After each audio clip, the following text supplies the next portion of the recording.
नमस्कार मंडळी, आम्ही मालवणी या चॅनलवर आपले मनापासून स्वागत आहे। हे बघा, मस्त असे मी मक्याचे आप्पे करून दाखवणार आहे। पावसाळा तर चालूच आहे आणि मके पण छान मिळतात आणि एकदम सॉफ्ट आणि नरम असे होतात। तर आपण व्हिडिओ स्किप न करता रेसिपी पाहायला घेऊया। एक नंबर अशी चव लागते आणि चटणीबरोबर पण छान लागतात। चला, त्या चॅनलवर आपले मनापासून स्वागत आहे। हे बघा, आज मी मस्त असे आपणास मक्याचे आप्पे करून दाखवणार आहे। त्यासाठी मी काय काय घेतलं आहे बघा। 1 वाटी मका घेतला आहे, तेवढाच रवा घेतलेला आहे, थोडंसं कमी दही घेतलेलं आहे, अर्धी शिमला मिरची बारीक करून घेतलेलं आहे आणि 1 गाजर किसून घेतलेलं आहे। आपल्याला जरा चवीला बॅलन्स राहण्यासाठी थोडीशी अशी 2 चिमटी अशी साखर घेतलेली आहे, हिरव्या मिरच्या घेतलेल्या आहे, चवीनुसार मीठ घेतलेलं आहे। खाण्याचा आपल्याला मी सोडा वापरणार आहे, शेवटी तो नंतर बघा कसा वापरणार आहे तो। आणि जर तुम्हाला यामध्ये कांदा वापरायचा असेल तर कांदा वापरू शकता, कोथिंबीर वापरायची तर कोथिंबीर वापरू शकता। आणि आपण मस्त असा खोबऱ्याच्या चटणी बरोबर हे आप्पे खाणार आहे। तर चला आता आपण रेसिपी करायला घेऊया। हे बघा, प्रथम आपण हे मक्याचे दाणे मिक्सरमधून फिरवून घेऊया छान असे। तुम्हाला थोडेसे असे दाणे ठेवायचे असतील त्यात तरी चालून जातं, तर मी आता ठेवत नाही, फक्त सर्व हे एवढी एक वाटी आहे तेवढी मी फिरवून घेते। हे बघा, आपण आता हे मिक्सरमधून बारीक करून घेतलंय आणि पाणी न घालता वाटून घेतलंय मी। आपल्याला मक्याच्या दाण्याला पाणी सुटतं, त्याच्यामुळे आता हे मी काढून घेते। हे बघा, आता आपण हे वाटलेलं काढून घेतलेलं आहे। आता हे 1 वाटी रवा घालून घेऊया। तुम्हाला जेवढं करायचं आहे ना त्यानुसार तुम्ही यामध्ये हे घालू शकता।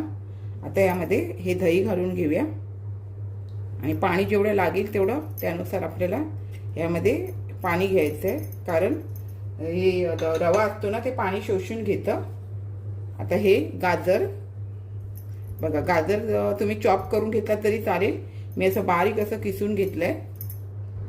आता यामध्ये बघा, ह्या 2-3 मिरच्या मी बारीक करून घेतल्या। तुम्ही मिक्सरमधून फिरवून घेतल्या तरी चालतात, पण असं दाताखाली आलं ना खायला तर आवडतं। पण लहान मुलं जर असतील तर एखाद दुसरी मिरची मिक्सरमधून मके वाटताना तुम्ही फिरवून घ्या। आता ही शिमला मिरची पण घालून घेतली आणि हे बघा, थोडंसं असं बॅलन्स राहण्यासाठी आपल्या चवीला थोडीशी साखर घालून घ्यायची आणि चवीनुसार आपल्याला ह्यामध्ये मीठ घालून घ्यायचं आहे आणि आपल्याला आता हे एकजीव करून घ्यायचं आहे। हे बघा, आता हे मी सर्व बघा, आपण दही घातलं ना तरी पण बघा किती असं सुकल्यासारखं होतं। तर आपल्याला ह्यामध्ये पाणी हे आवश्यक घालायलाच लागणार आहे। आणि मी किंचित आहे ना थोडासा कलर येण्यासाठी यामध्ये हळदीचा जरासा वापर करते, जास्त नाही, थोडासा। हे बघा, अगदी पाव चमचा असं यामध्ये हळद घालून घेते आणि हे बघा, मिक्सरच्या भांड्यामध्ये पाणी घालून हे आपल्याला ह्यामध्ये पाणी घालून घ्यायचं आहे। पाणी आपल्याला किती लागेल त्यानुसार आपल्याला घालून घ्यायचं आहे, कारण रवा पाणी शोषून घेतो त्यामुळे। आता हे मी एकजीव करते आणि अजून थोडंसं यामध्ये पाणी घालून घेते। हे बघा, यात आता मी थोडं अजून पाणी घालून घेतलं। हे मी पियाला तापत ठेवलेलं ना त्यातलं कोमट पाणी घालून घेतलंय, कारण काय माहिती आहे तर आपलं हे लवकर पीठ येऊन जाईल त्याच्यासाठी। तसं नाही लवकर आलं तरी आपल्याला त्यामध्ये खाण्याचा सोडा वापरायचा, पण लगेच करायचं नाही, 10 मिनिटं जरा रेस्ट करायला ठेवून द्यायचं। आता हे मी सर्व व्यवस्थित फेटून घेते। हे बघा, आता आपण हे फेटून घेतले आणि मंडळी, हा मी बारीक रवा घेतलेला आहे, तर तुमच्याकडे बारीक रवा नसेल तर मिक्सरमध्ये फिरवून घ्या आणि मग ह्यामध्ये घाला आप्पे करायला।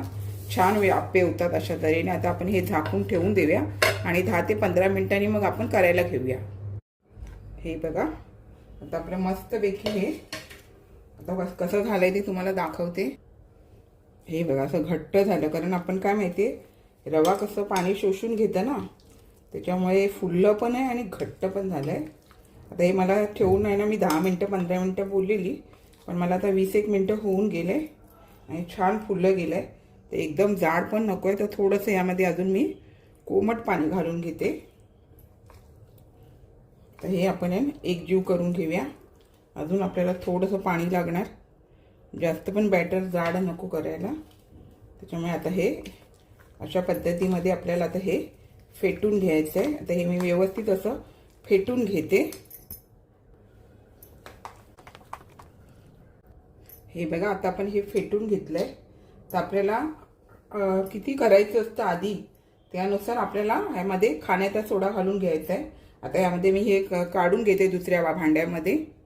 हे बघा, मला जे पहिल्या वेळेला जेवढं म्हणजे जसं जसं मी करणार तसं तसं थोडं काढून त्यामध्ये खाण्याचा सोडा वापरून आपल्याला जर लवकर करायचं असेल तर पटकन असं होऊन जातात. बाकीचं आता हे झाकून ठेवूया. आणि यामध्ये बघा मी आता खाण्याचा सोडा वापरते. हे बघा अगदी पाव चमचा आपल्याला हे बघा खाण्याचा सोडा घ्यायचा आहे. आणि आम्ही गॅसवरती हे आप्पे पात्र आहे ना ते तेल घालून तापत ठेवलेलं आहे. हे बघा आता आपल्याला यावरती जरासं पाणी घालून घ्यायचं आहे. सोडा पाणी असं ॲक्टिवेट करून घ्यायचं व्यवस्थित असं. हे छान असं फेटून घ्यायचं. आणि मी तिकडे इथे हे असं सोडा घालून घेतलं आहे ना, कारण तुम्ही जर आता नंतर हे सोडा जास्त घालून घेतला ना तर पहिले तुमचे असे फुगणार आणि नंतरचे तुमचे चपटे होणार. त्यामुळे थोडा थोडा असा सोडा घालायचा आणि थोडं थोडं करून घ्यायचं. आता आपल्याला हे तेल तापतंय, म्हणजे मी तापतच ठेवलं आहे आपल्या पात्रामध्ये. तर आता आपल्याला त्याला घालून घेऊया. आपल्याला हे छान असं बघा फुलून आलं आहे ना, तर आपल्याला हे घालून घेऊया लगेचच.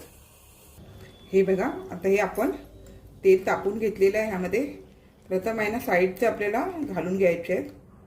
जास्त पण घालायचं नाही, एक चमचा बस होऊन जातोय. आणि हे माझं छोटं आप्पे पात्र आहे आणि थोडंसं पातळ असल्यामुळे मी खाली जर्मनची प्लेट घेते, जेणेकरून ते व्यवस्थित होतात माझे. मी कायम अशीच करते. आता आपल्याला ह्यावरती झाकण ठेवायचं आहे आणि थोडा स्लो आणि फास्टच्या मध्ये ठेवायचा. फास्ट गॅस करून करायचं नाही, स्लो आणि फास्टच्या मध्येच करून आपल्याला ह्यावरती झाकण ठेवून द्यायचं. हे बघा आता आपण प्लेट काढून बघूया. हे बघा व्यवस्थित असं होत आलंय. आपल्याला काय करायचं, पहिले साईडचे पलटी करून घ्यायचे. हे बघा मस्त एकदम बघा ना, एकदम मस्त कलर पण आलाय. गाजर थोडीशी मी हळद टाकली. आता हे अशा प्रकारे पलटी करून घेते. हे बघा अशा प्रकारे मी हे सर्व पलटी करून घेते. हे बाकीचे पण व्यवस्थित असं तेल वगैरे घातलं ना काय छान असे पलटी होऊन जातात. आणि कधी पण पहिलं प्रथम तुम्ही घालताना तुमचं मोठं आप्पे पात्र असेल ना तरी तुम्ही पहिलं साईडला घालायचं आणि नंतरच मध्ये घालायचं. आता हे मी पलटी करून घेते.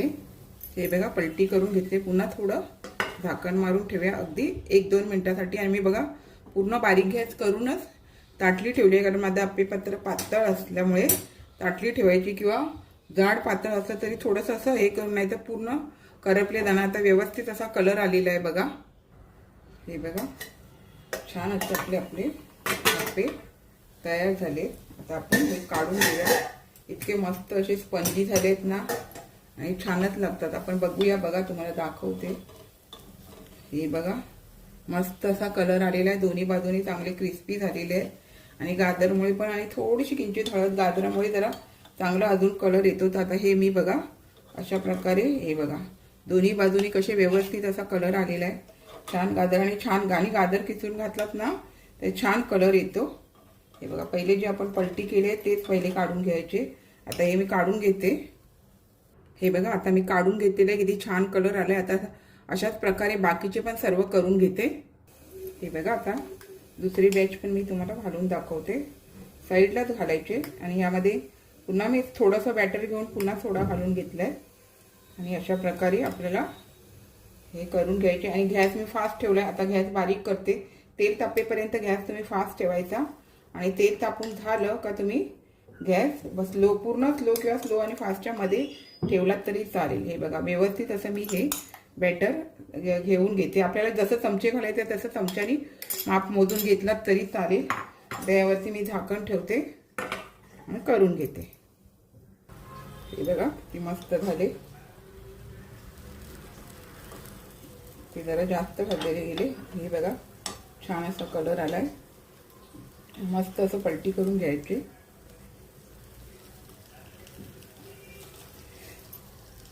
हे बघा आता आपण हे पलटी करून घेतले आणि अगदी 5 मिनिटं बारीक गॅसवरच आहे.